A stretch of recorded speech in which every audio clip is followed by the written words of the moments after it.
Welcome to the Seafood Matters podcast. I'm your host, Jim Cowie. In each episode, we'll dive into the world of seafood, and by chatting with fishermen, fishery scientists and seafood chefs, we'll highlight the importance of seafood in our daily lives, economy and environment. Whether you catch your own seafood, love cooking it, or want to learn more about where your fish comes from, you'll find it all here on the Seafood Matters podcast. This episode features Kevin Dalgleish, a renowned chef classically trained by the legendary Anton Edelman at the London Savoy. He's also the chairman of the Scottish branch of the Royal Academy of Culinary Arts, which I myself am a member of. After serving as head chef at the prestigious Achill Tower in the far north of Scotland, Kevin took on the role of executive chef at the Chester Hotel in Aberdeen, where he transformed the culinary landscape with the signature food festival. He now owns Amuse by Kevin Dalgleish, where he specialises in modern international cuisine. Join me exploring seafood from the perspective of one of our country's leading chefs with Kevin Dalgleish. This is Seafood Matters. Well, Kevin Dalgleish, welcome to Seafood Matters podcast. Thanks, Jim. You're a border lad, and since I've known you, you've been as far north in the country as you could possibly find yourself. You're now on the east side of it. Where did it all start? Well, obviously, I started in Hawick in the borders, Queen of the Borders, as they call it. I started when I was 15, 16, and I got this little job in Hawick called the Rendezvous Bistro.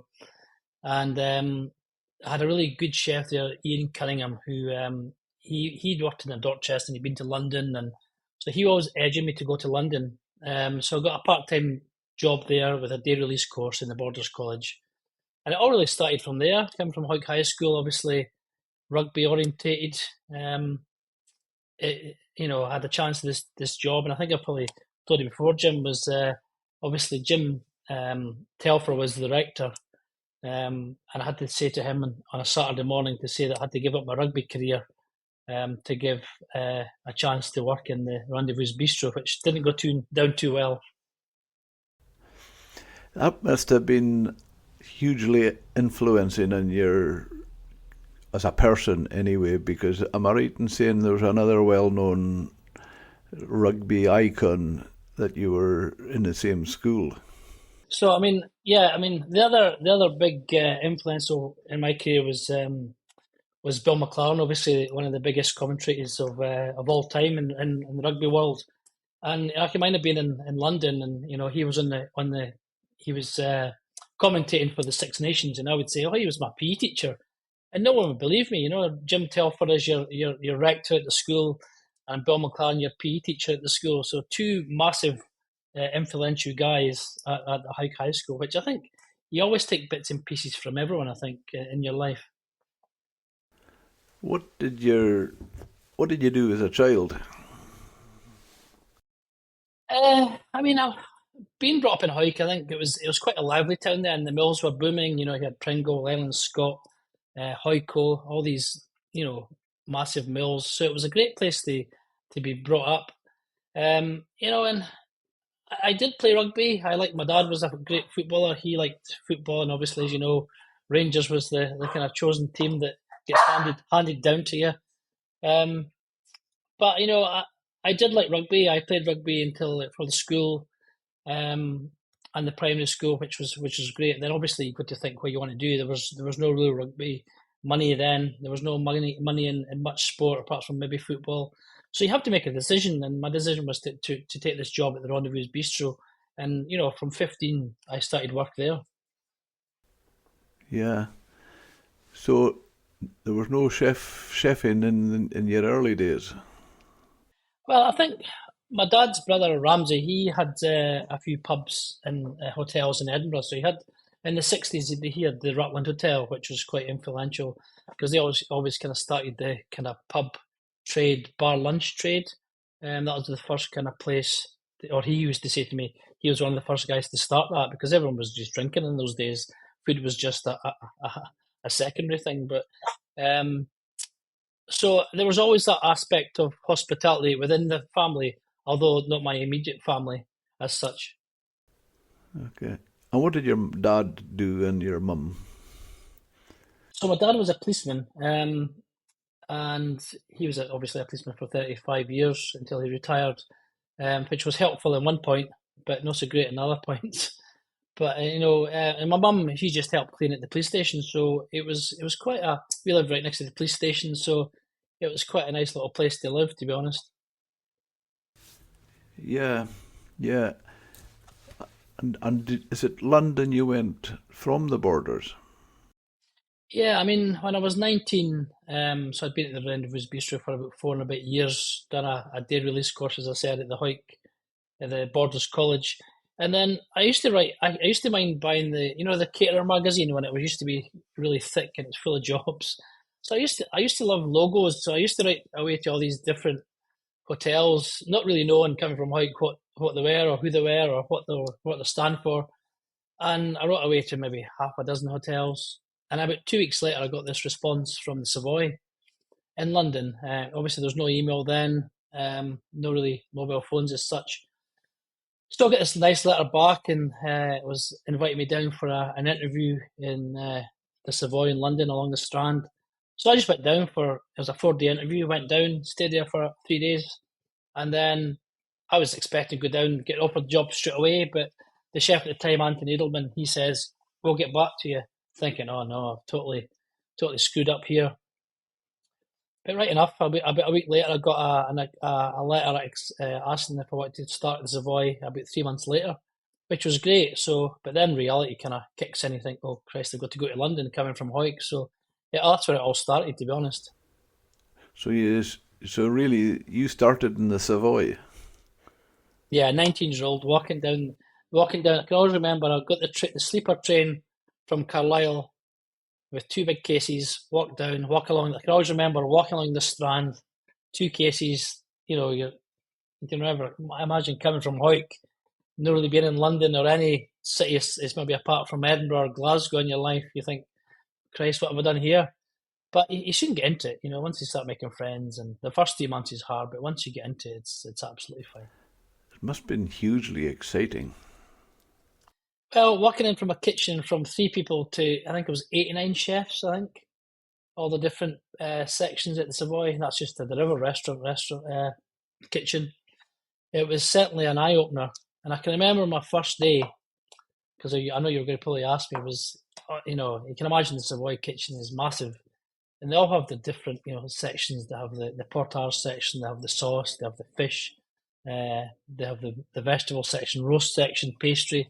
You name it, they've got it. Butchery. So I was in the veg section for the first 3 months, and the chef de partie there said to me, "Kevin, go and get me a ladle." So I just walked up to the next section and grabbed the ladle. And of course, the chef de partie in that section just grabbed me by the necktie because obviously you had to wear neckties in those days. He says, "Get your own effing ladle." And I went, "Ah, okay." And obviously, your first day you're getting threatened like that. You're going, "Oh," so he had a slight tear in my eyes, like, "Christ, I better wise up here." So, and he surely wise up quite quick. So when you say you wise up, what do you take the ladle when he's not looking? Well, you can't do that. You've got to be in sharp in the morning. But I can remember I was there for around 3 or 4 months, and of course I stayed in Camden Town, so you have to get up quite early because you have to start at 6 in the morning. All the chef de party started at 6. So one day I thought, I'll maybe get wise, and I finished late, and I went and got all the pots and pans from the prawn section and put them hid them on in all the ovens in the veg section. Of course, I came in at half 6, and all the rest of the guys were looking for the rest of the pans. Of course, I'd hid them in all the ovens, so I just pulled them out of the ovens and had all the best pans.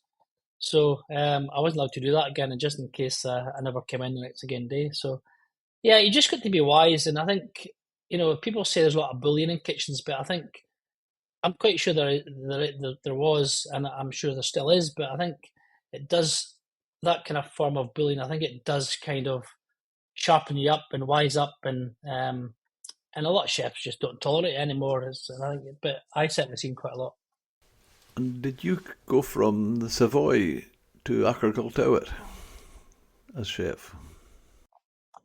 No, after the Savoy, I left. I was there for about 3.5 years, and I got this job. Um, I was just feeling I needed to leave London. I wanted to get back. Only because I used to see all the great produce coming in, and we'll probably touch that later.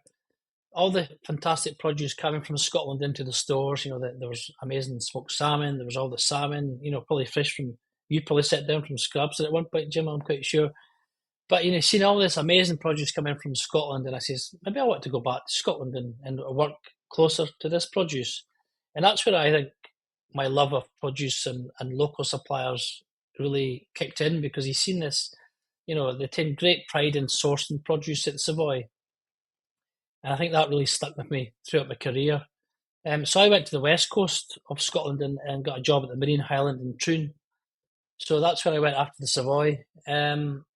Probably, and I had another job lined up at the Pompadour restaurant with Jeff Bland at the time, but the money was no very great, and you had to live out as well, which in Edinburgh those days was expensive when you had £120 a week. So the Marine had offered me slightly more, and it was live-in, which was slightly more attractive. But in hindsight, I should have taken the Pompadour restaurant, because they were obviously, they were gunning for a Michelin star then. But the Marine was great. I met in with a great chef, Richard Sturgeon, who I still keep in contact with, and he kind of put me through the paces there, and it was great. Because it's funny, because my first day, one of the chefs says, "Oh, where you came from?" I said, "Went the Savoy." And they went, "Oh yeah, the Savoy in here." I went, "No, the Savoy in London." So they kind of took a step back and went, "Oh Christ, what's this guy doing here?" But it was actually a great place to learn, and I could relax a bit better there, and I had good fun there. It was good. For the who I've met with you, Anton Edelman, people like that are almost iconic. There must be a fantastic influence on a guy's career. Yeah, as I said earlier, you take. I think you spoke about Bill McLaren. You speak about Jim Telfer. All these guys are they're in the top of their game. I would have thought, and I think if you take a little bit from each person in your life that you admire, and Anthony Edelman was a great motivator. He was obviously a great chef, but you can remember 85 chefs in that kitchen. And there's a lot of, what I would say, egos as such to try and control. So even to control that alone is amazing to do that. Never mind putting 1,000 meals out a day. But then you get to the Marine. I think we had about 20 chefs, 25 chefs. But really taking care of the food there. The food was, the budgets were obviously different, but the produce was the same. We still bought the best stuff you could buy, and that was a trend throughout my life, catering life. I think you're always sourcing the best ingredients and working kitchen. If I can give any advice to anyone, working kitchens that take real pride in sourcing the best ingredients. And people get confused with saying the best must be the most expensive. I don't mean that. I mean just the best, getting close to the source as you can and try and source the best. That doesn't have to be the most expensive. I, you know, as the old saying, it's great. It's good to have people, influential people who can influence your career. But at the end, after all that, in fairness to yourself, Kevin, you've almost built that of yourself now. And I see you at that level. And one of the things you mentioned with local produce, I would have to I always have done since I've met you, because obviously when you worked at Achergall Tower, I was well aware of the fact you you could have gone anywhere you wanted and negotiated a good price and been quite corporate as far as getting suppliers to come down to a price that you wanted to pay.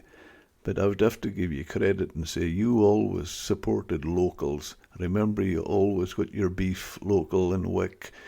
You always got your fish and Scrabster. I used to think that was fantastic, considering the power you would have had to get a really good deal off some of the bigger suppliers. Yeah, I mean, when I went to Akago, it was a completely different place I'd ever worked before. It was, as you know, it was an amazing place to work, and we had some great clients there. We had, how would you say, Vodafone. We had, Rolls Royce. We had, the American hierarchy came over. Anyone came to Akago Tower, but no one really knew about it, which was probably one of the best things. And we had to, these people were coming from, all over the world. So our food had to match up to any of the restaurants that they would like to eat within that, in that scene. And so, I mean, and I said I bought local, and I bought local for two reasons, really. I think the most important one for me, it was the best in the world anyway. You look at Caithness, they've got the best crab in the world, they've got the best lobsters in the world. The fish and shellfish is the best in the world. You've got game from Berrydale, you had the beef from, the May Select that we used to get, but it was just Caithness beef. Everything was on our doorstep. So why would I have to go out the county to do anything but that? It would have been easier for me to get it from, say, like a national supplier and get a good deal. But, why did I need to do it? Because they were just buying it from Caithness anyways to go back. I can imagine sometimes some guys saying to me that local hotels there, they'll buy it from a company called, a national supply company where they would buy it from Caithness. They'll go all the way down to Edinburgh to come all the way back up next again day. And I thought, why would he do that? But I mean, I think the produce in Caithness alone, I mean, we still buy bits and pieces from Caithness even now and again. And I even buy some stuff direct from Orkney, which obviously scallops, and we still use that little butcher in Orkney, which we buy bits and pieces from. But I think if you really like your suppliers, they look after you, and you can trust them. It's all about building up trust, and they'll send you the best that they can, and they'll give you the best fair price that they can. And I think that's the relationship really need to build up. And after going from Savoys to Akerville Towers and things like that, you must feel very proud. I have a huge respect for your career, and I think it's wonderful now that you've actually got your own restaurant. Can you tell us about that? Yeah, I mean, it's something that I never even thought about having because, the sheer cost, as you know yourself, that to put something like that together is just an endless pit at some points. But after coming to Aberdeen and working at the Chester for 10 years, I think it gave me a great platform. I think because we had a great restaurant at the Chester, we built up great clients at the Chester, and then obviously after COVID, the change kind of tacked a bit. So that's what gave me the opportunity to do that, and it opened the door. So I think anything if COVID kind of makes you think what you really want to do in your life. I'm quite sure everyone's had those thoughts. And this opportunity arose, and I thought about it, and then I said, no, I'm happy where I am. And then it came again, and my wife Kerry says, well, you're only going to regret it because you're going to do it at one point. So then I says, well, there's nothing, I can always get another job if it doesn't work out.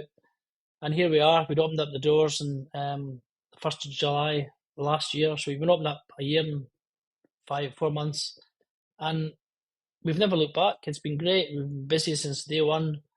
And, touch wood, we're going to continue to build on that, which is, it's pleasing for me because it's always a risk that it's going to fall flat in its face. But I think if you just be honest with your customers and cook the food that they want and you think that it's good, I think you shouldn't get a good reputation. I can remember when I started with the Captain's Galley, and you actually were my mentor chef when I was in the college. And one of the things you always told me, which I think is a brilliant bit of advice, cook what you like. Yeah, I think 90%. If you keep to the I mean, I was kind of classical chain, so if you keep to that kind of flavors, I think you're not going to go wrong. And I think if you've got a good palate and you're cooking to what you like, 90% of the people will like that. Um, if you start going off piste a bit, and I think you're not really happy with that, I think just do what you do and listen to your guests. I mean, I speak to my guests every night. I'm out on the floor asking how things were, and once you get associated with some really good customers and really good businesses, they'll soon tell you what's right and what's not wrong in a nice way, because you're always looking for good feedback and constructive feedback, and as long as you are willing to take that on the chin, as I suppose, or take it and do something with it, I think you're not going to far wrong. Are you still sticking with your same ethos now that you're on your own of doing local supplies, fish and Yeah, meat? And yeah, even more so now, Jim. I think because you've got to keep your finger on the pulse. You got to know exactly what you're buying. And I've no changed tactics. If I was being a chef for someone or being on my own, I would do exactly the same. You know, the suppliers know to send us any kind of not so good stuff because they just send it back. And I think our standards are met. We look at every single thing that comes through the door to see if it's within our standards. And I think that's how it's great to know your suppliers because they soon know what you need and the produce that you want and this kind of size of fish that you want. And with the odd times that you get lobsters that are too big, but we'll sort that out. But I think the key thing for me, if you can buy or can get as close to the source, like we buy lobsters from down in John's Haven. I think they know exactly what size of lobsters we want. We get lobsters from Stonehaven. He knows exactly what lobster sizes we want within a couple of 100 grams. The guys at the market, they know the kind of halibut, the size that we want roughly. So that's exactly for me because it all works out to portion size. Because if I've halibut for me is around 5 to 6 kilo. And I can know what yield I get from that. So that's a little good thing for chefs starting out to try and say to your suppliers, well, that kind of halibut or turbot is good for me, because I know exactly how many portions roughly within 100 grams or so. But I think little advice, little things like that really help me. uh, what the message I get pick up from that as well, Kevin, is it gives the whole project a consistency, and yes, it tells your suppliers and what you demand and what you want, but it's also a great message for your staff. Yeah, I think like anything, and the kind of level that we cooking and you were cooking as well. I think consistency and creature of habit. I think is the two key things for restaurants to survive because you know consistently for me putting if I'm not there or if Matthew's there in the kitchen, the most pleasing thing for me to say is get good reports and say, "Oh, I had a great meal last night at Amuse," um, and I know for a fact I wasn't in. So that's the best thing for me because if we've trained the staff properly, um, you know, we've got everything right. The chefs know what they're doing. The front of house know what they're doing. And that's pleasing for me that I can take a step back, that I don't have to be there every night of the week because I mean I'm there 90% of the night time, but as you know, you've got to try and have some free time as well, especially with a kind of young family. So it's important that you feed that knowledge on to your next people in the restaurant. That's so true. The last thing you want is, I've actually heard it, I can't remember where it was or who it was, but there was this guy, they were talking about going out for a meal, and they says, oh, don't go on a Wednesday, the chef has a night off. Yeah. Well, I think it's, and I mean, if I was to fall ill for a few weeks, and you can't even depend on your business not to survive if you're not there. So I've set it up so I can take time off. I as long as I'm there, 90% of the time because it's easier for you to drop off the wagon. Um, but I'm there, every day. I don't mind being in the kitchen every day because, as yourself running a business, it's not just about cooking. It's about, looking ahead. We're always looking ahead to do different events. We've just launched our Robbie Burns night for obviously in January. So we're always looking to do different themed events, and we do a couple of sporting events every year. So, and we want to keep it different. We just don't want to be the same kind of restaurant day in day out. We want to keep it interesting for the staff, keep it interesting for me, keep it interesting for the guests. So that's why we're slightly different to any other restaurant in the city. And are you, for your Burns night, theme night, are you piping the haggis in and all that? Yeah, I mean, last year Glenn Purnell came up and we had a bit of fun and we called it the Brummy Burns night because obviously he's from Birmingham. But this year Glenn can't make it, so we've got the ambassadors from Glenfiddich, so he's going to host the evening, and we've got some amazing whiskies that they're going to put through. We've got a whiskey, a 30-year-old, we've got a 25-year-old, we've got a 21-year-old, and then we've got one in from Balvenie as well. So it's a great mixture from the Grant family that we've got there. So we're going to do 5 different drams to 5 different courses, and we'll pipe in the haggis.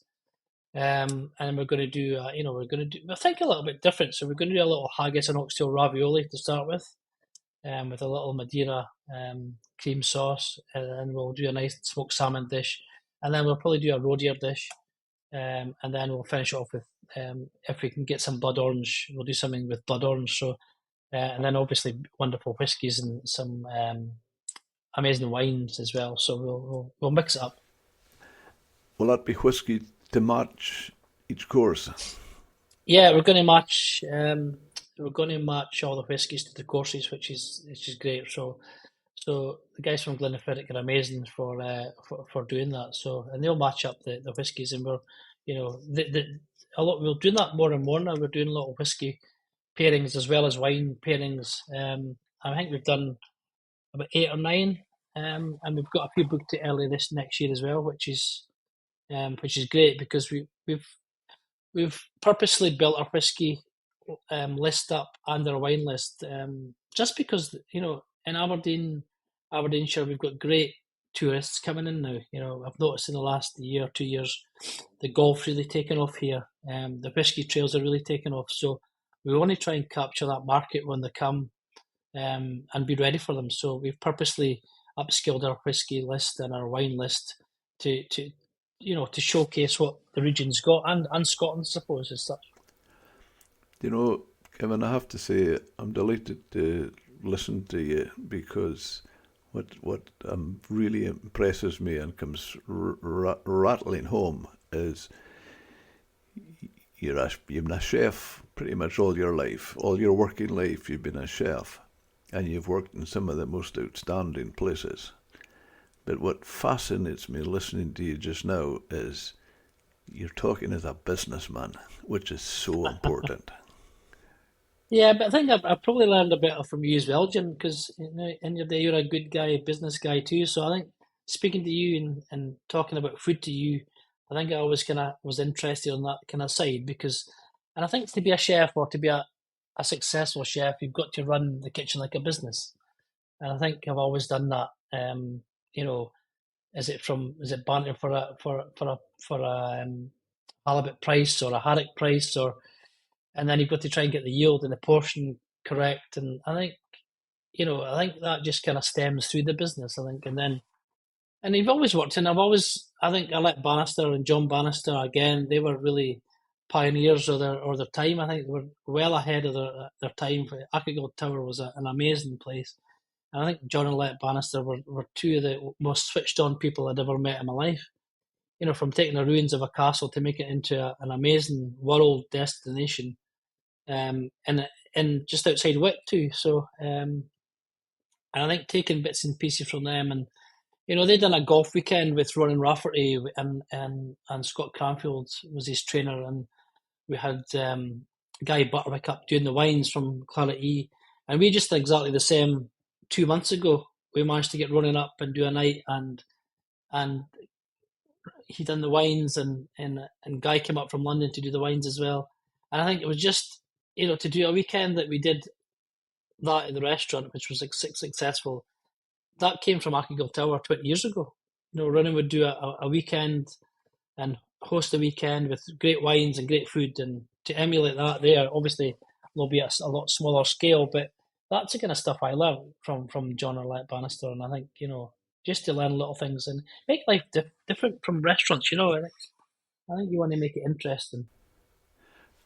I totally agree with you there. I just often used to think about the vision John and Arlette Bannister must have had, what they saw there, and obviously they were looking at factors like, although it was Wick remote, well, there was an airport close by, all the rail link, all the important things, but also, I mean, I had the good fortune to have some involvement with Achergill Tower, which I really enjoyed.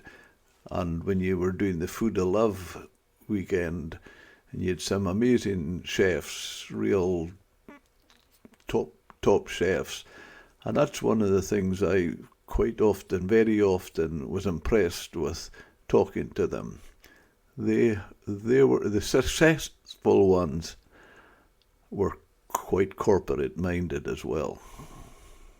Yes, I mean, I still sometimes can't believe the kind of chefs that we got up to. Like, I think I must have been in my 20s at the time, 20, maybe late 20s. And to try and get these chefs up, and we weren't paying them any fees as such, we're just phoning them over and asking if they would come up. And I think they were quite intrigued, to be honest. Why are we going up to Wick to this castle? And I can always remember Anton Mosselman, such a great chef. And, and you talk about businessmen, I think he's probably one of the best. For being really corporate and really business minded. So you take a little nuggets from him, and I think he invited me down to his place in Bulgaria, his little church there, which was an amazing place. And he showed me around, and he had the Mont Blanc room that would sit two people. You'd have the Bentley room that would sit with a big oak table with the Bentley seats, and and he said to me, these companies came to him to do them out. Do you know what I mean? So I think even little things like that, I says, well, one day I might do that here. So, fast forward 25 years, 30 years, Fetter Cairn have been really good to us. That help us. I know it's at a different level, but, they've invested in us a little bit to make a lovely whisky cabinet and produce their whiskies. So, what I remembered 25 years ago with Anton Mosselman is came to fruition, now. So if we just speak to these guys and, who else do we have? We have Nick Nairn, we have Paul Rankin. Paul Rankin, we had Phil Howard, we had all the guys from the Square, we had Brett from the Ledbury, that's right. we had Angela Hartnett, all these guys that came up, and they really enjoyed themselves up in Wick because they'd never seen anything like it. Richard Corrigan. It's funny when we got Richard and then we started it at the Chester with it, and it's slightly different with the Signature Festival. And I can remember speaking to Richard Corrigan, and Richard says, Graham was with me, and he says, have you ever been to Aberdeen before? He says, oh, I've been to Aberdeen once when I was doing a gig in Wick and I had to leave early to go and watch the rugby. I says, yeah, that was with me, Richard. And then obviously he was burst out laughing because he had to go to Croke Park to watch the rugby halfway through the dinner.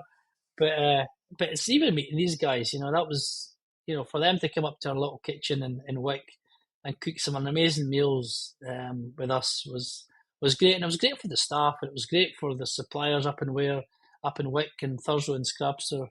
I can remember, I don't know if he maybe said to you, I think when we had Anton Musselman up, and he couldn't believe that the trawlers went out for such a long time because he's used to the little day boats down in Cornwall. And he says, I can't believe the trawlers are out for maybe 7 days. He couldn't get that into his head. He thought the boat went out, caught the fish, and came back the same day. Yeah.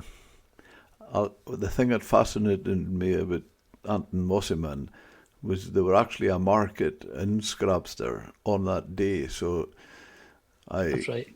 And I was sort of doing a seafood slant on that weekend, and so well, good luck that on that occasion we actually had an auction going, and he just absolutely loved the sort of vibrancy and whatnot, and I was fascinated. He came up, he obviously saw halibut and turbot and John Dory's all lined up with iced and fish boxes waiting for the auction waiting for them to be sold. And he leaned over, and obviously the way you could see that his wee wheels were going round, and he was thinking. But where the businessman came out, he says, "What do you pay for halibut up here?" Hope increase it by 30%. It was nothing about what would you cook, what did you do with it. Yeah. Well, I think even myself now, I think you've got to have that business mind as well as I'd say percentage wise, I'm probably in the kitchen 70% of my working day and then 30% on everything else. You know what I mean? But you've got to, well, I say that's within, you know, a day's business. But I mean, I get up in the morning, you're straight on your emails, you're straight on speaking to people. So, I mean, I don't really count that as work, but I think you've got to be everywhere in your business, as you know. Absolutely. And the one thing you don't want, I would say, is I hate the very word or anything associated with it, cheap or Yeah. discount. I used to I always said, Kevin, whatever anybody feels about it, it's an honest price, because I know the standard and world standard food, as you mentioned there yourself, that we get up here. So Yeah. I always felt it was never stacking high and selling cheap. No. I think we're classed to be quite expensive in Aberdeen, which I'd rather that than to be cheap. But we're just honest. We're no ripping eyes at any of our guests. We buy, as I said earlier, we buy the best. We've got turbot coming tomorrow. We've got halibut. We've got wild bass. We've got scallops that come from Orkney every week. We buy the best, the freshest lobster and crab that come through the door every other day from just down the road. So, we buy the best that we can. And we don't do that much to it because we want as you say, we want the flavours and the natural flavours, what I like cooking, to sing through. So that's all we do. I think we try and we've not really spoke much about cooking, but I think my best way of cooking, I think, is just to let the flavours or the natural flavours speak for themselves. I think you don't want to overcomplicate cooking. I think cooking shouldn't be complex. It should just be natural. I think that's how I see it. But don't you see as well, unfortunately, you hear people, which intensely dislike the term old school or old fashioned, when you talk about respect and honesty and that. But you mentioned it earlier, the word honesty, and do you not feel what it comes down to? I feel, listening to you and thinking through what you're saying, Kevin, your customers trust you, but you Yeah, also trust your suppliers and they trust you, so it's trust all the way. yeah. I mean, that's why I like getting as close. I keep saying close to the source, but it's getting as close to the farmer. We've even down to the little lady that Katie that does the eggs. The guy that helps us to make our bread. We're all friendly. We'll speak about stuff if they've got a problem. Our bread supplier sometimes brings our lobsters up, and then vice versa. So, you know, we try. It's a small community, really. If you think about, especially in Aberdeenshire, it's a small network of really good suppliers that we try and keep together. And I don't jump suppliers from one week to the next because I save a pound. You could do that, but it'd be a nightmare. But I think some days it will lose, sometimes they'll win, and I think you've just got to be honest with everyone and say, as long as you're honest with me, I'll be honest with you, and it's at the end of the day we'll just buy the best that we can, and that's all we do. Yeah, it's so important. But I always felt as well, Kevin, and I'm sure that's one of the reasons you stick to local suppliers yourself. But not only it's not a case of, I don't think price comes into it, but one of the things that I thought was so important as far as the quality is concerned, and on many an occasion I had chefs up in Scrabster unfortunately, although he's not with us now, a good friend of yours, Andrew Fairley, was one of them. And one of Mm-hmm. the things that they could never get over, Kevin, was, which I know that you're well switched on to, the shelf life we got. Yeah, yeah. I mean, I think especially you. I mean, even we see it here in Aberdeen. I think if you can get it as fresh as you can. I mean, you eat scallops coming every day. They're still pulsating. You know, we only buy as you should anyways. Buy shellfish live, and but it's just extremely live when we get it. And something the fish is too fresh. You know, what I mean, we sometimes I've been filleting a halibut, and it's actually still too, it's a bit tough almost. You know what I mean? So you sometimes need to let it relax a bit, a day or so, um, just to get the best out of it. You know, it's I think sometimes it can be too fresh sometimes. Well, the rigor mortis is not out of it. And people think, oh, it's only humans that get that rigor mortis sets in when a human dies. But it's every whether it's got a fin or legs or wings, rigor mortis sets in, Yeah, and if you don't, if you try to cut it before that and take it off the bone, you're in trouble. yeah, yeah, yeah. Well, I quite often had people making comments like that, and they couldn't believe when I answered. They would be looking at me when I answered them, saying, "Well, the biggest problem we have in freshness is it's too fresh. Yeah, Sometimes too I can fresh mind a to few cut." times. Sometimes I can mind being at Achill and we'd get a turbot or a halibut through, and it was exactly. I mean, sole was probably the hardest one to try and leave for a while because it was too fresh, and it would just be tough, almost like a tough steak. And you just have to try and keep it for the next again day. But yeah, I think it's not a bad problem to have, to be honest. What would you do? What kind of dish would you serve with a nice fresh halibut off the market? Oh, I mean halibut. We've got halibut actually coming in tomorrow. But I mean halibut. I tell you what we did do actually yesterday. Sorry, last week. We had little nuggets of. We had some sea trout. We had some halibut, and we had some wild bass. And we actually made a little. And we had some lovely prawns and some squid, and we actually did a lovely the orzo pasta. And we made a nice shellfish bisque and cooked the orzo pasta through. Almost you would do like a paella, almost such with rice. And it had some treats oil, and we made a lovely pasta, little shells, and we just pan fried all the little bits of fish, a little nugget of sea trout, a little nugget of halibut, a little nugget of bass, and we almost done recreated a little paella dish, but it was with a little orzo pasta, and I had it on Sunday for my lunch, and I absolutely, sometimes you just don't, you just take a step back and say that was absolutely delicious because you could taste every part of the fish. You could taste the bass, you could taste the halibut, you could taste the sea trout, and it was all just masked and flavoured with this wonderful shellfish orzo, which was great. So little things like that we do, um, but I think even we've got turbot coming in tomorrow. We pull it. I mean, I just cook it. I love the little brown shrimps or a little, little Meunier. I mean, we had lovely Dover soles in a few weeks ago, which were like hen's teeth.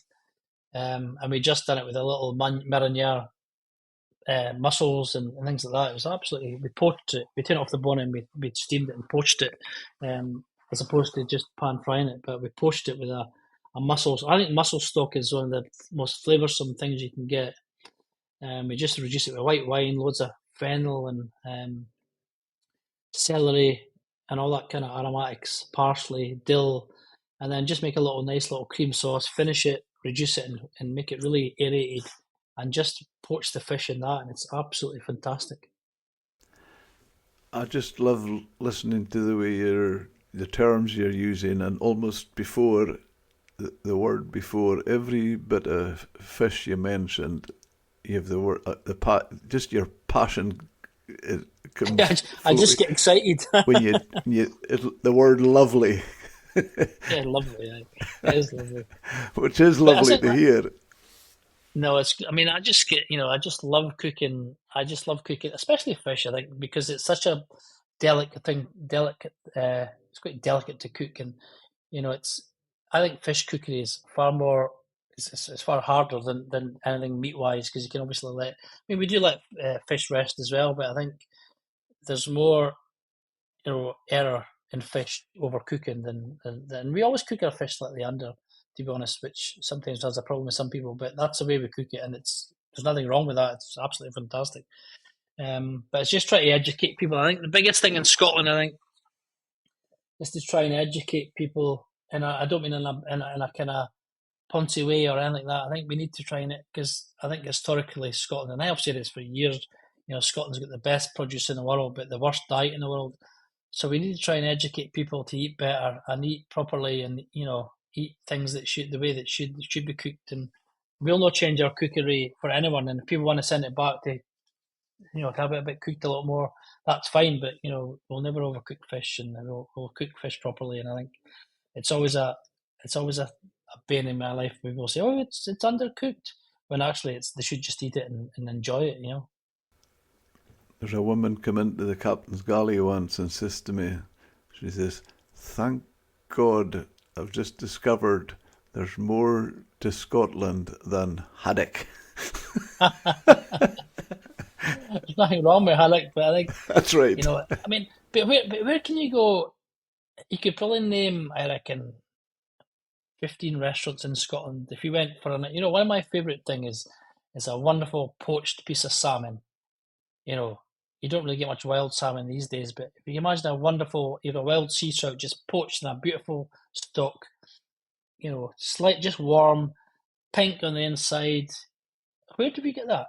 It's difficult to get people because people just overcook it, and I think it's very difficult to get a nice piece of fish like that in Scotland, which is a shame.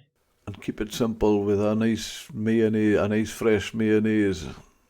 Yeah, I love the springtime when we have, you get the sea trout coming in, and you have the asparagus there, and you have the Jersey Royals. I think that three combinations, asparagus, Jersey Royals, and sea trout, is one of the best combinations you'll get. And I always look forward to that time in the kind of springtime when the first of the Jersey Royals come through, to make a nice Jersey Royal fricassee or a nice Jersey Royal foam, and just poach nicely the sea trout.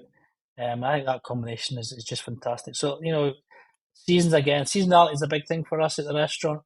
We'll never put obviously things asparagus at this time of year, but I think, and I would look forward to the different nuggets of produce you get through each season. Which I'm already looking forward to the blood oranges and the rhubarb coming through in end of January. So I think this is a kind of time that there's nothing much coming in, but I think you look forward to the kind of January, February time when there's little nuggets of things coming through that they look forward to put on the menu.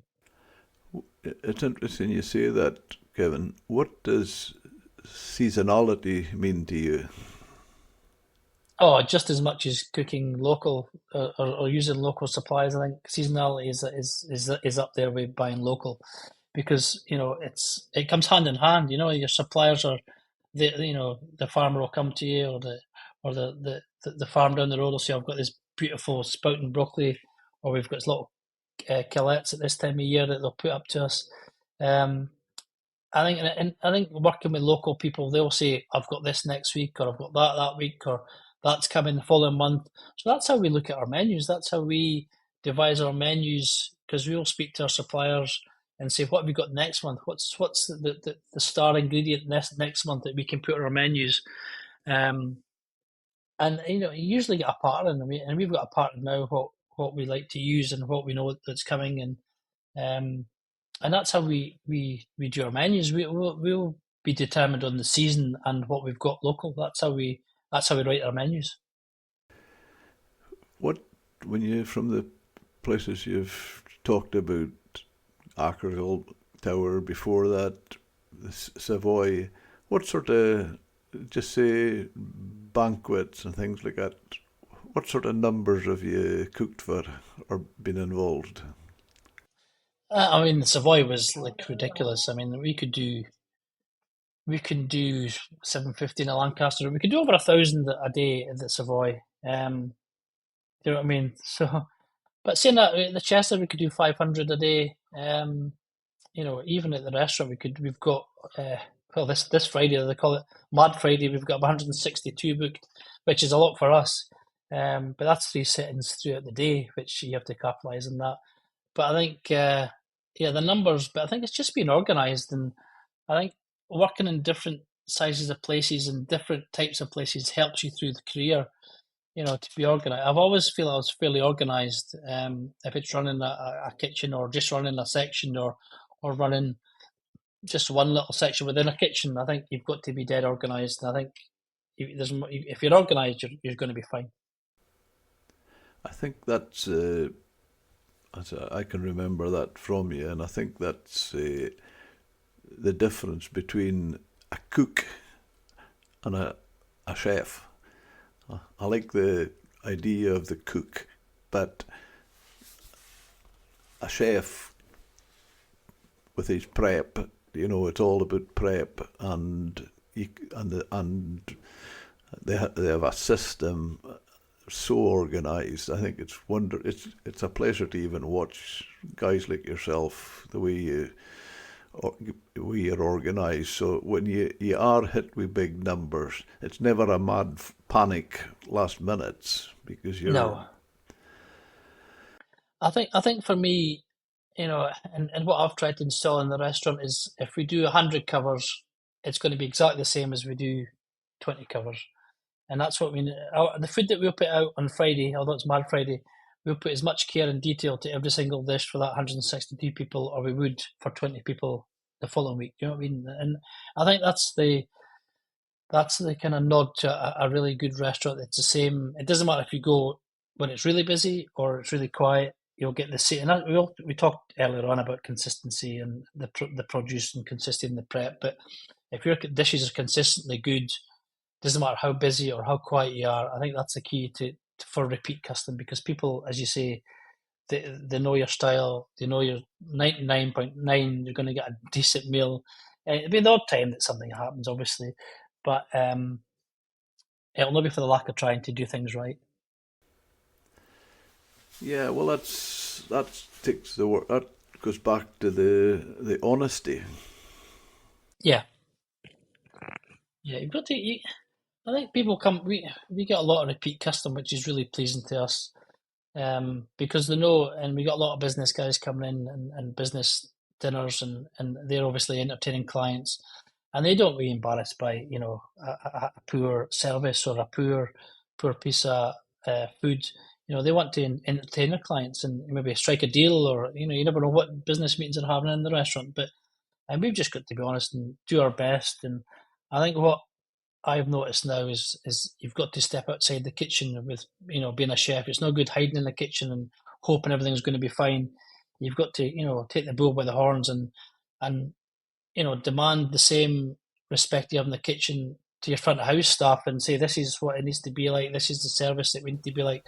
This is what we want to do, and set our stalls out to try and the front of house staff need to be on point just as much as the kitchen guy, because we've not really touched on service, but I think service is just as important as serving a good meal, because they're your friend, but they're your eyes and ears of the restaurant. That's what people see. And I think if you get bad service, it doesn't matter if you've got a great piece of fish or whatever it may be. If the service is poor, they're not going to come back. What's your sort of code of conduct for a commercial kitchen? We just, what I've done in the kitchen, and I've purposely done it. I've always said that a kitchen should be like a football team almost. You try and get different people within in your brigade. We've got an amazing, two really amazing, well, three really amazing young people in the kitchen. We've got Phoebe, who just won. She won the Springboard National Finals last year, and we've just taken her on as an apprentice. So she's the youngster in the kitchen, and we've got Leslie and Ross, who's the two kind of chef de parties that are up. They're still young, but they're absolutely fantastic within their own rights. We've got Armin, who's the other chef de party, and then Matthew's the head chef. But they're all young people, want to learn, they're keen, and I need to pass on my knowledge and my organisation, and if I've got any skill, well, because I need to pass it on to them, because hopefully, we'll nurture them for the next generation. And I think we've got to bring the young people through. So we've purposely taken an apprentice. We'll hopefully take another one next year. Once the people move up the ranks, I think we've got to keep it fresh and keep them young and keep them interested, because we've got to have this next generation of hospitality people, because it's hard to find people. And that's that's what I'm about in the kitchen. We want to try and bring the young people in, and we give them a good wage, even be they young, but we need to learn them and get them into this industry, because the industry will fall flat on its face if we don't have the right people here.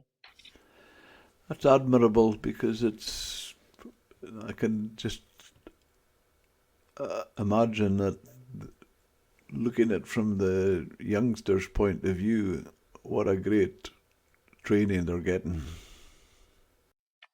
Yeah, I mean it's 1-to-1 a lot of the time, because, and again, I was very conscious of not working them over hard. I mean, when I was young, probably Phoebe's age, I was at the Savoy and I would start at 6 in the morning. I would sometimes finish at 11 at night, and you would get half an hour break or what it may be. But those kind of days are few and far between now, hopefully, because it does take me. I can always mind the saying, if you worked a year at Savoy, you really worked 2.5 because of the hours that you put in. But I think that kind of makes a lot of people, but it also breaks a lot of people. So in our kitchen, we just get the guys to work 4 long days. They work about 42 hours a week.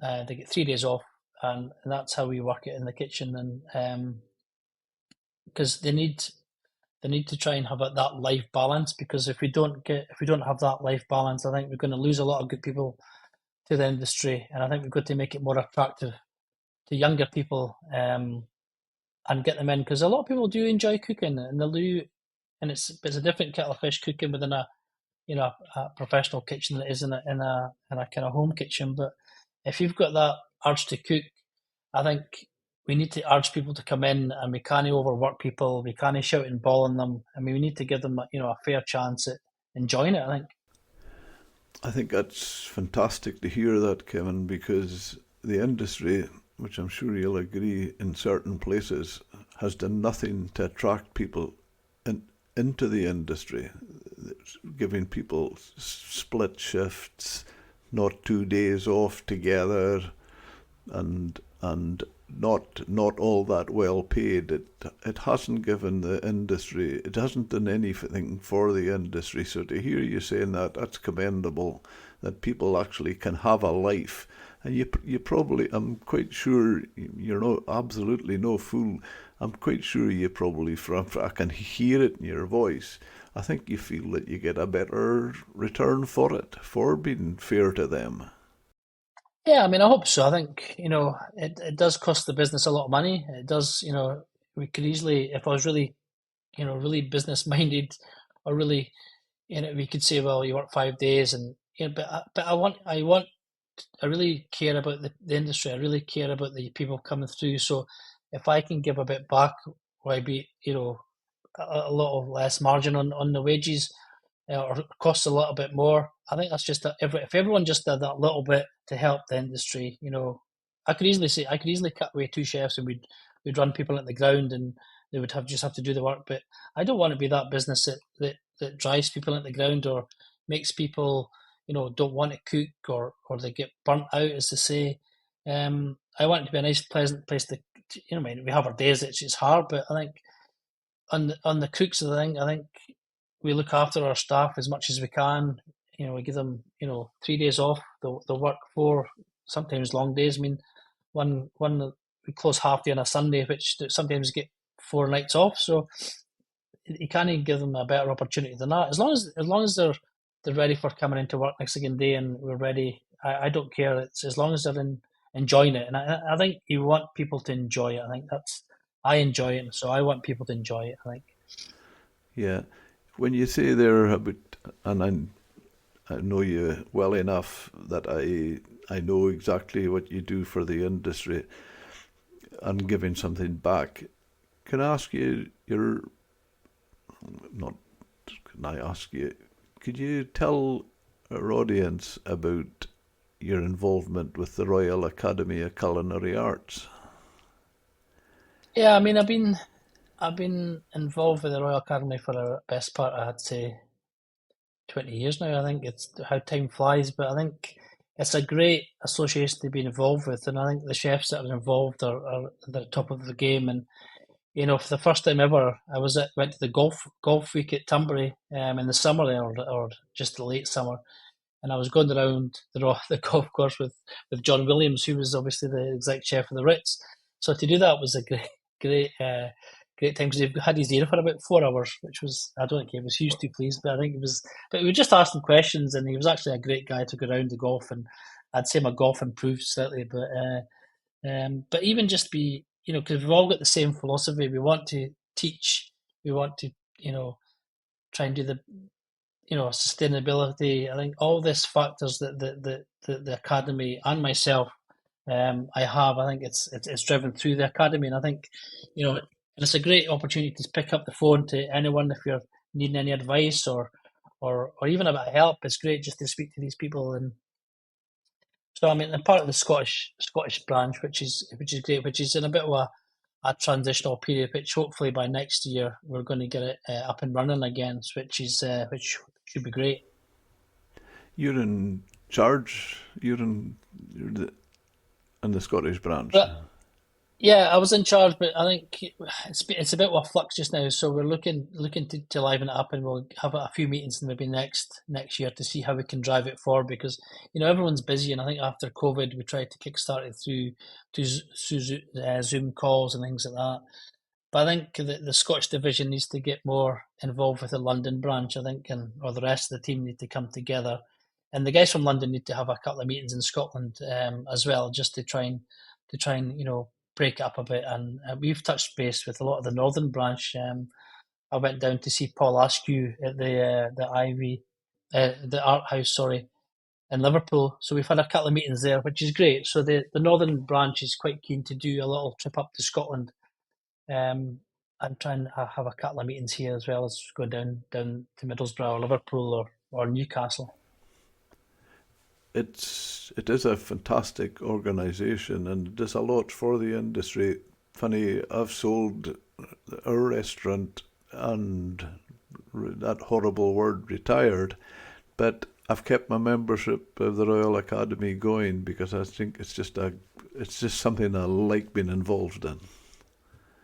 Yeah, I mean, if you look at the caliber of people that are there, they're all at the top of their game, and they're all do that little bit. Anything from the Doctor Chef school, which we have got a couple of schools in Aberdeen that I still do, and I've teamed up with a couple of schools to try and to do that. And I've done something with Russell Anderson just during COVID, which was similar to the Adopt the School, which Russell's got a foundation which he helps underprivileged schools and kids and that to take part in sport. And he branched out and asked if I'd do some cooking lessons. So it all kind of came about during COVID, where I would cook every Friday during COVID. I would go into the Chester. I would cook 50 meals for the kids, and that would go to the families because during COVID, obviously there was no any school meals, so a lot of the kids were dependent on the school meals to get a hot meal. So every Friday, I had said I would cook in my own time. I would cook every Friday. The Russell Anderson would pick it up in little vans, and they would take it directly to the families through COVID. And we just done that every Friday just to give them a hot meal as such on a Friday, and then that continued after COVID. Once the schools came back, on a Tuesday on my day off at the Chester, I would cook. I would go down to Seaton Community Parish Church, and I would do a little cooking lesson for them, and they were absolutely fantastic. And again, it was just to give them a meal, and you think it's a bit harsh, but some people don't get that. They're lucky enough to have a hot meal every week, so that was one of the main reasons that we do it. I'd done it, and I'll do that again once we get settled into the restaurant. But being a Rangers fan in Aberdeen, I think it's good to help the Aberdeen footballer Russell to help to do things like that, which is great. Yeah, I wouldn't be shouting too loudly as a Rangers man in Aberdeen.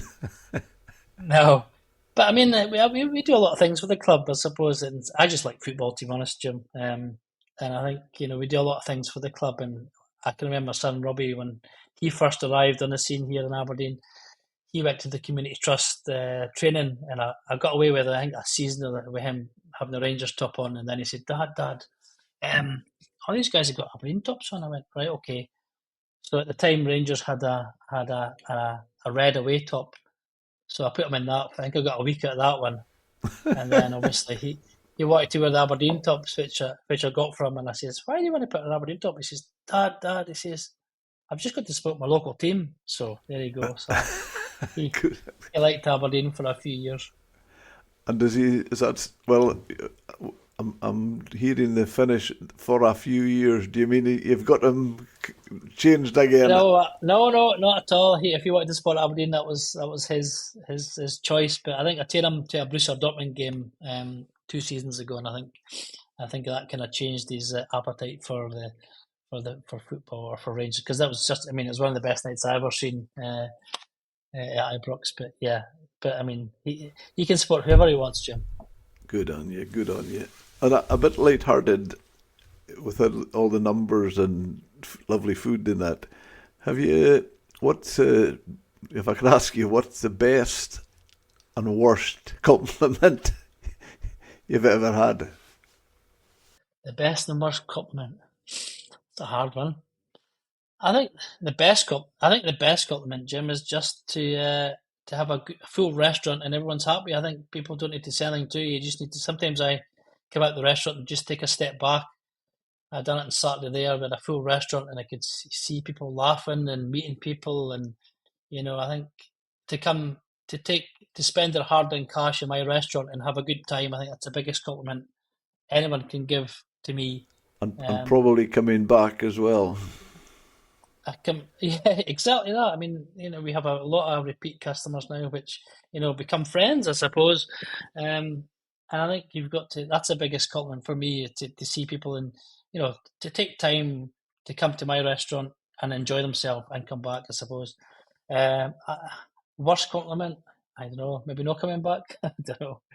I've never really had many touch wood bad compliments. I think you get the odd one, but it could be a piece of fish that's not cooked right, or a piece of meat that's not cooked quite to their liking. But I think on the whole, I've done pretty well, I think. Yeah, good. Yeah, and so what now? What would a day in the life of Kevin Dalgleish be? An average day in the life? An average day, I think I get up, and first thing I do is check emails, which is probably a bad habit. And then obviously I'll go to the restaurant, take the dogs a walk sometimes, but Kerry's very good at doing that. I'll head to the restaurant first, check the produce that's coming in, check the staff to see if they're fine, make sure the restaurant's looking good. I'll touch base with Olivia, who does our marketing and sales, and we'll sit with her for a good maybe half an hour. We'll go through the day's business, we'll go through the week's business, then we'll go through the next 3 months' business to see if we have any events or anything that's coming on then. And then we can start marketing ahead, because we always work maybe 3 months ahead. And then I'll get into the kitchen for a bit, get some prep done. We'll do a bit of lunch, and then after that, I'll sometimes come home for an hour or so, or I'll maybe touch base with Nicola, front of house team, and see how they get on with there, and how if we need to market any staff or get any new staff in, or staff training, or send people away in any courses. And then obviously dinner comes along. We'll do dinner service, and then I'll go and speak to the guests after dinner, and then help clean down for a bit, and then head home. And that's the basis of the day, really. I think there's a bit of everything there. There's a bit of marketing, a bit of cooking, and who'd have thought it? I mean, I'd never thought I'd have a restaurant, and even 5 years ago, I think but it opens up opportunities. It opens up obviously different doors. I think the first year, last year, obviously done the Great British Menu, which was amazing, and that opens up more doors. And I think you've just got to try and keep pushing your brand, I suppose, as such. I think you've got to try and push a brand as such, and it is called a brand. And now I think we've got to try and establish that brand. And you never know what comes of that. We're looking at doing a second place maybe next year, which will complement our restaurant here, which will drive even more people through. So I think it's all exciting. I found anyway, and I'm sure you feel it yourself going round the tables, as you said, it's so important. And I think people like speaking to the man himself, but they do like speaking to the chef. Yeah, I mean, I see people. I mean, I'm once I'm out, I'm actually fine. But getting out, you've got to try and build myself up to go out. Which I don't know why, but once you're out, you're actually fine because people's faces light up. If they had a great night, they'll love chatting to you. You know, they'll love speaking about how you cook stuff and what you've been doing and what you're doing next, and you know, and they love saying that they've had a great night and what they're celebrating and why they're here and who's at the table and even we got a lot of people from Hoyt Gym coming up. We've had a good. I've got to stock a bottle of Skipper's rum behind the bar now for people from Hoyt, Brilliant. just to give them that rum and milk when they ever arrive. But you know, it's and I think you just the best thing for a chef is to let people enjoy themselves. And once you're around the tables and you know people are happy, you can rest easy to see you've done a good day's work. I'd say. Do you? I know your family there, but do you go to Hoyk at all now? Still, I try to. I mean, I try to get down at the common riding. I was there last year. I've been there most years. But yeah, I do. I mean, my brother's still there. My mum's still there. So I do try and obviously a lot of friends are there, but a lot of friends have left. But you know, we try and make a pact at the come riding. Some a lot of friends come back, so it's a good time to meet up. Um, as such, and but it's a big part of my life, and it's I suppose you call it home still. Um, and the people that hike are great. You know, they're really good people. moving slightly different. What are you into? Books? What book would you recommend? Books, I just like cookbooks, Jim. I'm not great at reading. You know, but cookbooks, yeah. I mean, I still think the Square's a great cookbook, both the savoury and the sweet. What's the latest one? I've not bought any for a while, to be honest. I thought the Ritz is an amazing book. I turned it down to Tunbury and got John Williams to sign it when he was there. I think I think the Ritz just now is on par with one of any of the hotels in the world just now. The food and I think John Williams has done an incredible job there the last 12 years. I think yeah, I mean that's two that stand out for me just now. I think there's obviously the classics. We had Marco Way up at the Chester a few years ago, and I taken the White Heat book to him and got him to sign it, which was you know an iconic book back in the day, and it still is a great book, you know. Iconic, all round iconic person. He's such a character. He's quite in depth, but such a character. Yeah. So where's Kevin Dalgleish going forward? Well, I mean, we've just got to keep pushing the restaurant. I think we're coming into I say quiet period is such that January, but I look back. At least we've got some history now that we can look back to see what we did. And last January we done actually okay, but you always worry that you're going to be slightly quiet. But I mean, we've just had a few inquiries for January, so January is looking fairly good. Um, and just keep being, you know, do what we do at the restaurant, build on the restaurant. We've reinvested a lot in the restaurant with some art and some you know whiskey cabinets and wine cabinets. So you've got to keep reinvesting to a certain extent to make the restaurant look good. And then you know we've got the opportunity to do a second place, which we're looking at just now, um, and see where that takes us. We're going to do completely different concept to what we're doing at the restaurant at Amuse. We'll keep that. We'll keep pushing that more and more further up the scale, and we'll maybe introduce something I say lower scale, but something less price point that everyone can enjoy and come 2 or 3 times a week, and you know, still have a nice wine list. I'll still have the same ethos as cooking, buying local, you know, buying seasonal, exactly the same as we're doing it at Amuse, but just a slightly different tact. It's always good to have ambition and something to look forward to. Well, it keeps you going, doesn't it? Keeps you going. Absolutely, absolutely. Kevin, what's the challenges? What the industry faces, restaurants and I think for me, I think we started our business at the peak time where the you know the energy crisis was really ravaging. I think, and you know, unbeknown to me, we'd obviously it was hard. We're a high risk restaurant where a lot of energy companies want to take anyone on. So anyways, we got a deal, and I think that obviously that was very difficult to pay, and you had to make a lot of money to try and just pay your electricity bill, never mind anything else. And then the government don't really give you anything at all. Obviously, the VAT's a big thing. Obviously, it costs your VAT into your menu price, but I think to make people think we're expensive because people don't realize that you need to give 20% of that back to the Batman before you do anything. And then obviously the rates again, in England, I know it's a big borough of my brother's. In England, they're getting a rebate of 75%, where in Scotland we don't get anything. And the frustrating thing is the government, the British government have gave the Scottish government the money to factor this in. So I don't know where the money's went, or I don't know why the industry is not getting that rebate of 75%, which is really frustrating because, if you cross the border into Carlisle or so, you're going to get 75% less in your rates, which is just ridiculous that this, the amount of people that's employed within the Scottish hospitality industry are having to sponge all this together. And it's going to be catastrophic in the next couple of years if people don't, or if the government as such don't really help or seem to be helping the industry. Especially when the 20% VAT was less during COVID. It was down. Yeah. I think that really helped kickstart a lot of business, or really give them some breathing space to maybe to make things cheaper. I mean, the whole thing about doing that was to help people get out.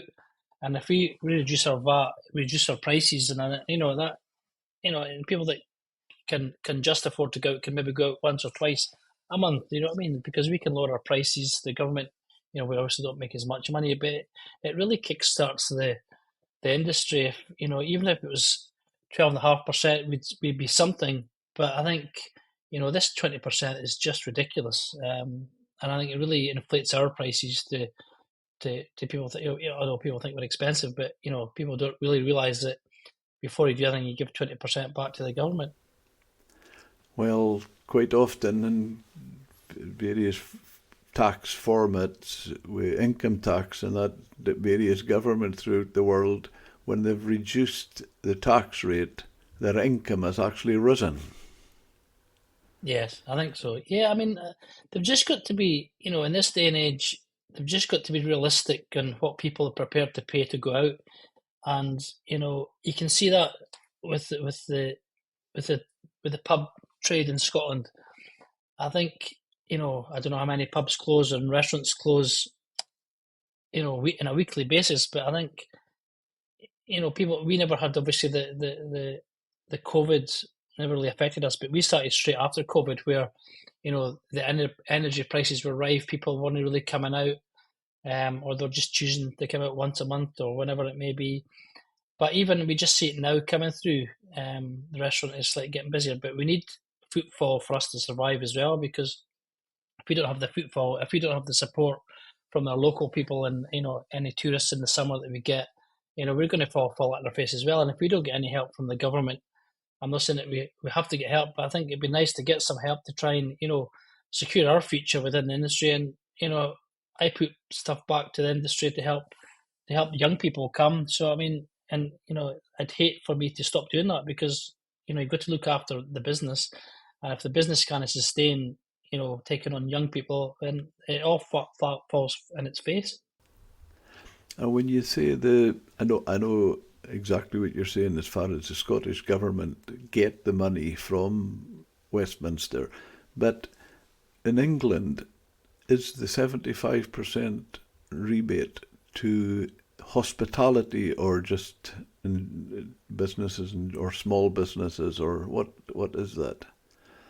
As far as I know, it's businesses, or small businesses.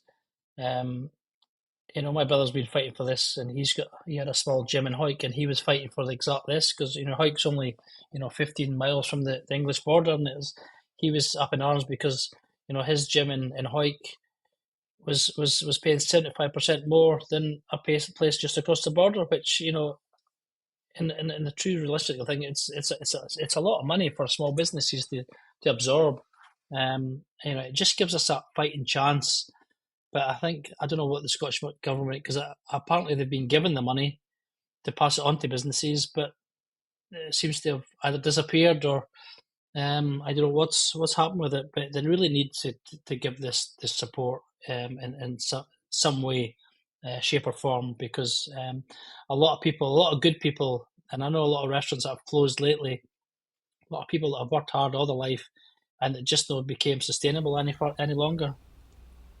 I know Stuart Devine, friendly with Stuart, he's the managing director of the Ashvale fish. Obviously, that's the fish and chip trade, and he's very, very vocal on social media anyway, and he's involved in the Federation of Fish Fryers, and they certainly push. He certainly pushes it hard and very aggressive on social media, Twitter, and that, trying to get it across. But as the old problem, who's listening? I just hope that, I mean, Scotland's got such a great hospitality industry, and people coming from all over the world to come here to, you know, and we're only just now getting some really good restaurants and great hotels, worldwide hotels, you know, world renowned hotels.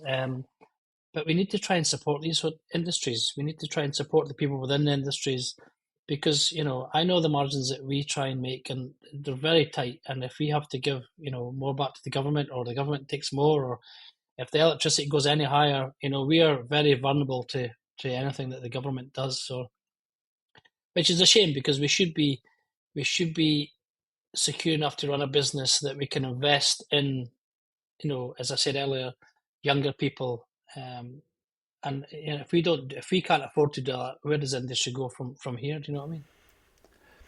It's disappointing that there's just no incentive. There's no incentive, and I think the Scottish government really need to look hard at themselves and say, look, we need to. I mean, I've noticed a difference in Aberdeen lately.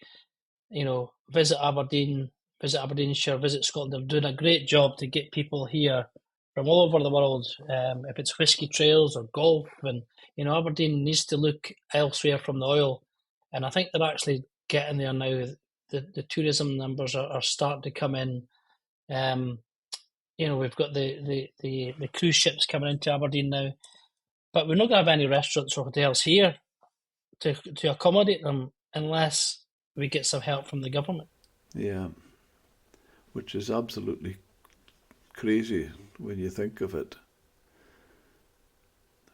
Yeah, no, that's quite that's quite concerning, and it's, as you say, it's nationwide. It's, well, Scotland anyway.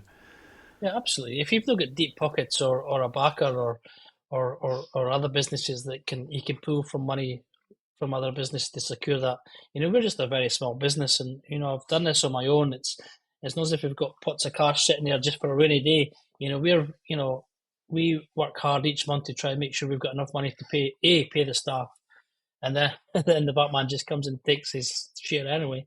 But I think we're very vulnerable to global things, and certainly energy. If the energy prices spikes again, I think we'll be very vulnerable. And there's only so much people are willing to pay to come out to eat, and we kind of keep passing on costs to our guests, because it's just not unfair, and it would just be priced out the market and obviously the national companies are here as well. You know, it's very difficult for us independents to try and keep fighting off the costs. Yeah, no, 100%. I mean, fishermen are very alike. I mean, their energy bills are just astronomical. And when I was involved with a good friend of mine, he had a fishing boat, built it new, and in his projections when he was building it, his sales, if he grossed 40,000 a trip, sorry. If he grossed £40,000 a trip, his crew had a good wage, the boat, all the expenses were paid, and he was going ahead. He sold the boat 12 years later and built a new one. And the last trip of the boat, his fuel alone, now the projections were 40,000 a week and a trip, and everything was going ahead. His fuel bill alone for that trip was 46,000. Oh, jeez. It's unbelievable. I mean, to put it in our perspective, when we looked at the figures from before we turn it over, the average electric bill from the restaurant before we turn it over was about £1,500 a month. And now my last electric bill just last month was just under £8,000 a month. Oh. You just can't sustain that kind of costs. And it's just, until the government does something with this energy crisis, or I like to call them other things, but I think, at least Dick Turpin had a mask. I think we really need to look at small businesses and help them, because, we're very vulnerable to energy costs, and there's only so much the government can do. But I don't think they're just on a blind eye. I think it's just not acceptable. Yeah, but although Dick Turpin had a mask, he also robbed the rich and gave it to the poor. Well, exactly. There is that. And needy, which is certainly not happening now. No. I think something really needs to get done, because you don't want any more good restaurants going to the wall. Do you know what I mean? We're lucky we had a great first kind of year, and our projections are good for the second year. But I think it's always, I worry, on a daily basis to see what we've got in our books, and you always think it's going to fall off an edge or a cliff. And I've just got to keep enough money in the bank each month to pay the staff, and anything else is a bonus, because it's as you don't make a lot of money in this trade. We're about pleasing people, but if all these factors don't align themselves anytime soon, and there's a lot more good people going to go to the wall, which is such a shame, because people work hard. Restaurants that have been going for 20, 30 years are falling left, right, and centre, until someone really takes a wake up call to see what's going to happen. We're all going to be in the detriment of the government, really. It's terrible. It's such negative energy as well being used, and you're saying there that you're concerned about the future, concerned about keeping staff and things like that, when your time should be spent.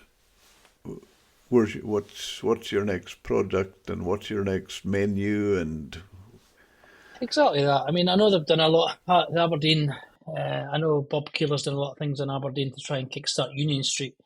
But I mean, we're not getting any at all of that. And we're not far from Union Street. But I mean, I think there should be more initiatives like that. But it shouldn't be private people that coming in to do that. The government should be taking initiative for that. They should be forward thinking, and thinking, how can we, you look at Aberdeen and the oil. I mean, I've been here 10 years, and the oil's always been kind of slumped since I've been here. But I think they really need to think on how they can regenerate Aberdeen, and I think they're thinking about it now, but they should have done it 10 years ago. But I think the Aberdeen Council are so backward thinking, and Aberdeen should be a thriving city for the amount of money that's came through the city in the last 50 years. But it's probably one of the well, you can see it yourself.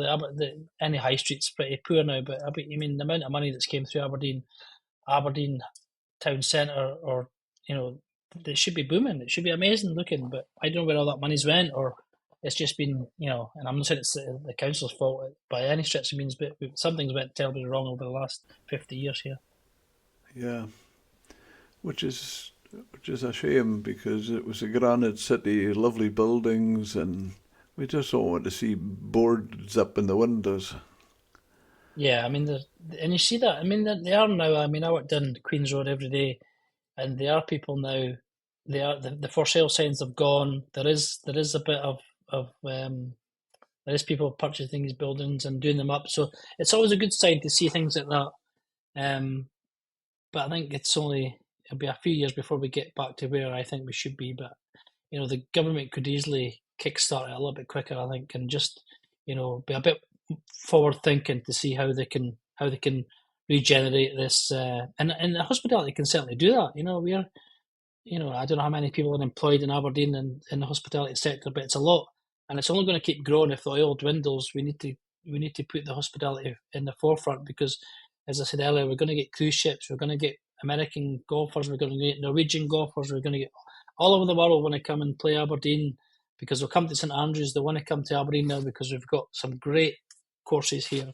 We've got some amazing world-class whisky trails, and we just need the hospitality to fit in with that. And I think, we're seeing little nuggets of good restaurants popping up, some amazing hotels that are here, but we need to keep them all here because all these people are going to come, hopefully, and we need someone to give them beds, we need someone to feed them, and we need to give them good hospitality.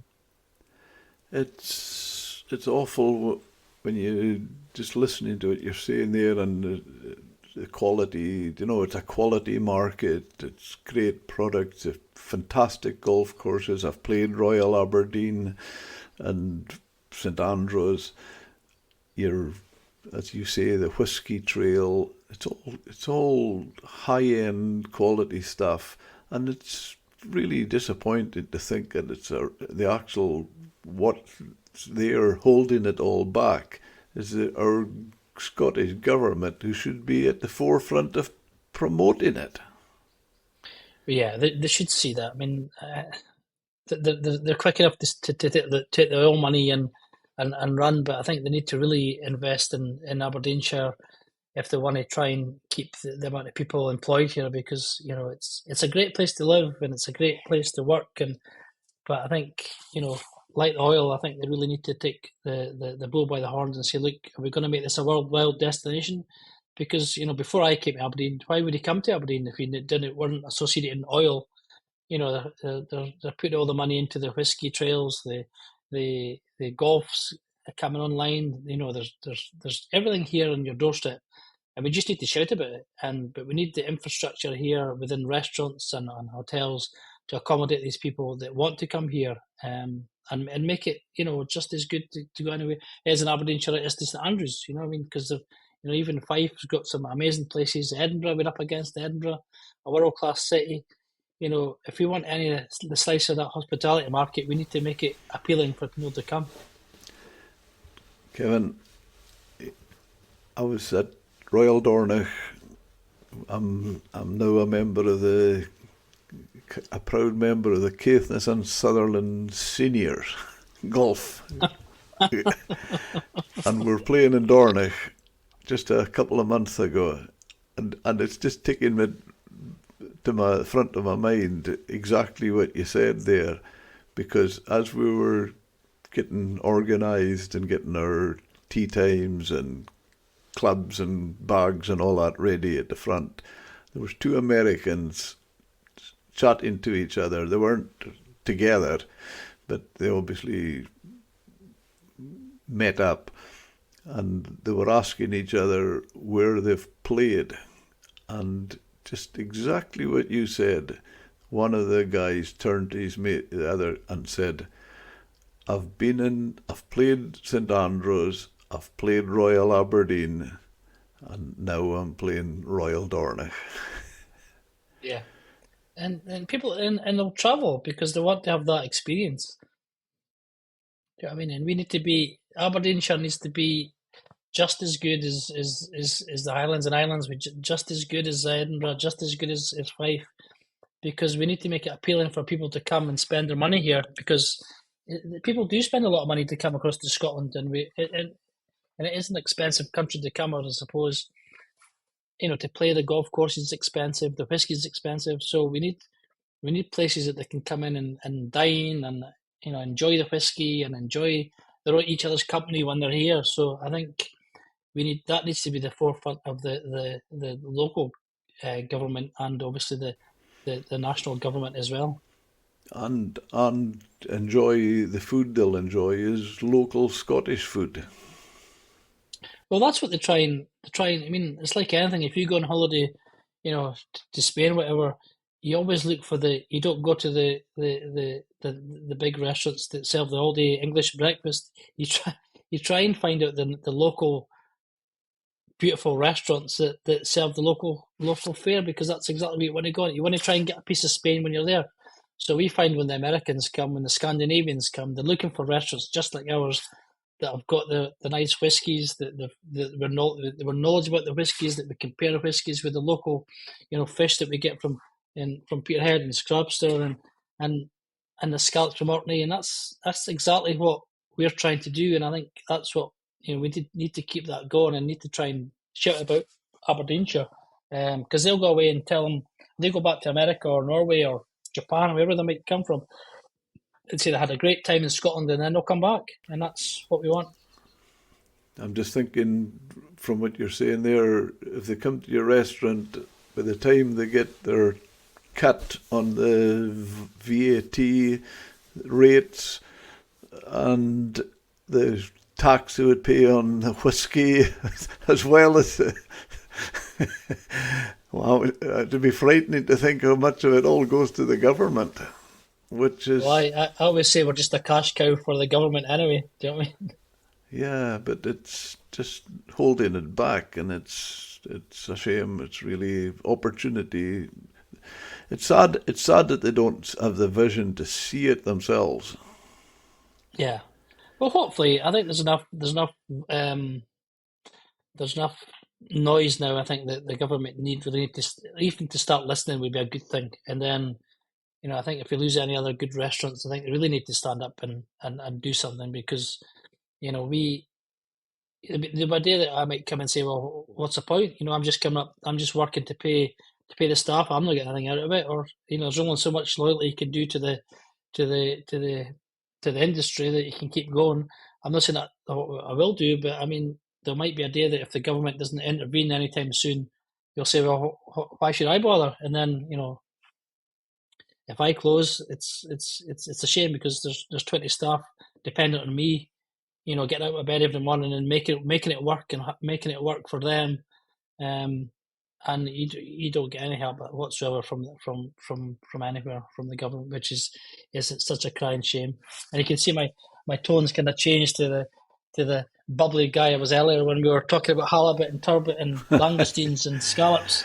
Well, yeah, but it's all relative, and it's terrible that is the case, because it is a stifling factor. It's stifling ambition, and the ambition in people like yourself.